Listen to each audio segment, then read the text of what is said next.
It's a gentleman's income. Calmly, Bradstreet. I think it is pertinent to say that Mr. Sinclair is no ordinary beggar. People do not expect a beggar to quote extensively from Shakespeare, Mr. Dickens, the Bible, or the latest popular songs. An aristocrat among beggars. Well, it is not for me to claim such a distinction, but as the inspector rightly observes, I had a gentleman's income, so I proceeded to live like a gentleman. I bought a villa in Kent. I married a beautiful and respectable woman. And every morning I traveled to my business in the city. You must have been embroiled with the Lascar by this time.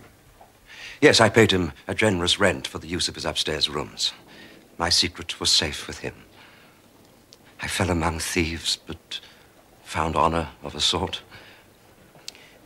You see, every morning I would emerge as a squalid beggar, and every evening transformed into a gentleman.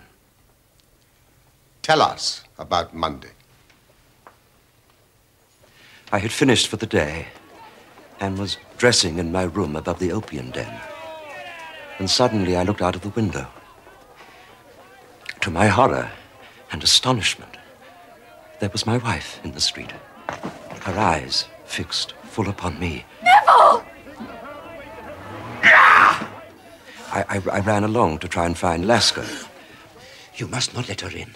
I'll say there's nobody upstairs. She may return with the police. I'll tell them there is nobody upstairs. Mr. Boone will be upstairs. Ah, Mr. Boone is a lodger. He has a right to be upstairs. Neville! I then became Boone, the beggar once more.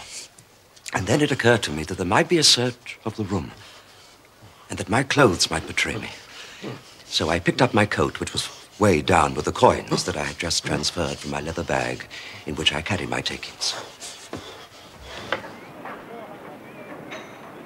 The rest of my clothes would have followed, but at that moment, the police arrived. The rest you know. We found blood on the windowsill. In my haste to open the window, I cut myself. A minor abrasion, but if you prick me. And thus I was arrested on suspicion of having murdered myself. And thus you caused your wife much anguish. But I wrote her a letter. And gave it to the Lascar to post? Yes. It was not delivered. It arrived yesterday. He probably gave it to one of his sailor customers. I shall never forgive myself the agony which I have inflicted upon my wife. Can I go to her now? I think we must impose one condition, Mr. Sinclair. Anything. There must be no more of you, Boone. I swear it by the most solemn oath that a man can take.